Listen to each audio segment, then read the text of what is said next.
Kamurang tahukah siapa Tun Datuk Seri Panglima Muhammad Fuad bin Stephens? Tun Datuk Seri Panglima Muhammad Fuad, atau lebih dikenali sebagai Donald Stephens, memainkan peranan yang sangat penting dalam rundingan dan pembentukan Malaysia pada tahun 1963.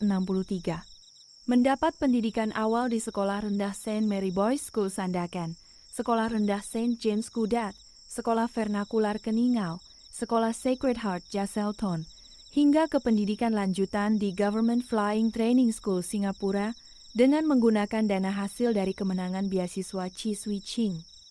Beliau adalah salah seorang tokoh utama yang mewakili Sabah dalam jawatan kuasa perundingan perpaduan Malaysia dan terlibat secara langsung dalam perbincangan mengenai syarat-syarat kemasukan 20 perkara Sabah ke dalam persekutuan. Beliau mengasaskan Pertubuhan Kebangsaan Kadazan Bersatu UNCO pada tahun 1961. Kemudiannya bergabung dengan parti-parti lain seperti Pertubuhan Kebangsaan Sabah Bersatu USNO dan Sabah Chinese Association SCA untuk membentuk Gabungan Perikatan Sabah pada 13 November 1962. Gabungan ini memenangi pilihan raya dan membentuk kerajaan pertama Sabah sebelum menyertai Malaya. Disebabkan kedudukan beliau sebagai Huguan Xiao bagi masyarakat Kadazan dan pengaruhnya dalam politik Sabah, beliau adalah pilihan semula jadi untuk memimpin kerajaan negeri yang baru.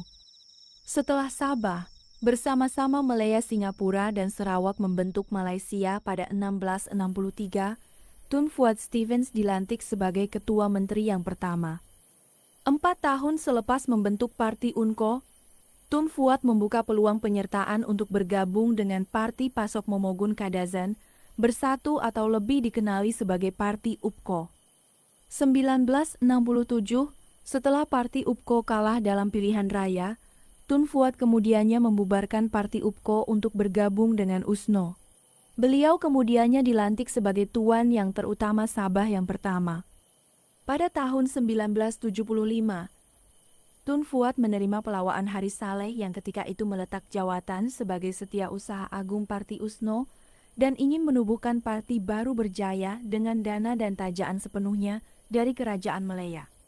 Parti berjaya tajaan Kerajaan Malaya menang menewaskan Parti USNO pimpinan Tun Mustapa. Tun Fuad yang baru saja letak jawatan sebagai TYT Sabah menjadi Ketua Menteri sekali lagi pada 15 April 1976.